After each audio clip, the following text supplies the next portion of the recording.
নমস্কার। কবি শঙ্খ ঘোষ। কবিতা দিন ফুরোলে। সূর্য নাকি সত্যি নিজের ইচ্ছে ডুব দিয়েছে, সন্ধ্যা হলো দুধ ছাই। আকাশ জুড়ে এক্ষুনি এক ঈশ্বর চমকে দেবেন লক্ষ রঙের দৃশ্যে। লক্ষ পাতা হতেও পারে 100, কেউ বা খুলে দেখছে রঙের বাক্স। আমরা কি আর দেখতে পাবো ভাবছম?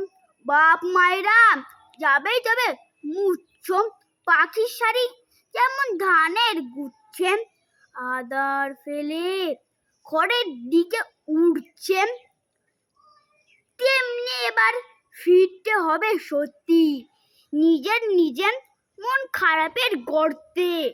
বলবে বাবা এইটুকু সব বাচ্চা, দিন ফুরোলেও মা ছাড়ে না। আচ্ছা, মা বলবে ঠ্যাং দুটো কি কুৎসিত, এক গঙ্গার জল দিয়ে তাই ধুচ্ছি। নমস্কার।